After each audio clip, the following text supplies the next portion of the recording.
Everyone, welcome to fashion shows. మన fashion shows లో బెనారస్ లో ఫ్యాన్సీ బెనారస్ అయితే ప్యూర్ బెనారస్ ఫ్యాన్సీలో అయితే మంచి ఐటమ్ అయితే తీసుకొచ్చానండి. రేర్ కలర్ కాంబినేషన్, రెడ్ కి పీచ్ కలర్ కాంబినేషన్ అండి. చూడండి చాలా బాగుంది.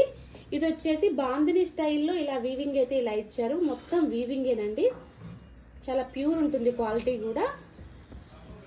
బాడీ పార్ట్ మొత్తం కూడా అక్కడక్కడ ఆల్ ఓవర్ బుటీస్ అయితే ఇలా వచ్చాయి. పళ్ళు పార్ట్ వచ్చేసి ఇలా ఉంది. శారీ ఇలా వచ్చేసింది. అండ్ బ్లౌజ్ పార్ట్ వచ్చేసి ప్లెయిన్ వచ్చేసి జస్ట్ బార్డర్ అయితే వచ్చిందండి, స్మాల్ బార్డర్ అయితే వచ్చింది, ఇలా వచ్చేసింది. సో ప్రీమియం క్వాలిటీ అండి, మిస్ చేసుకోకండి. ఇందులో కలర్స్ కూడా అవైలబిలిటీలో ఉన్నాయి. వైన్ కలర్ కి లైట్ పింక్ కలర్ కాంబినేషన్ ఉంది, బ్లూ కి లైట్ బ్లూ కాంబినేషన్ లో అయితే ఉందండి. చాలా ప్రీమియం క్వాలిటీ, మిస్ చేసుకోకండి. నచ్చితే ఆర్డర్ ప్లేస్ చేసుకోండి. Thank you for watching.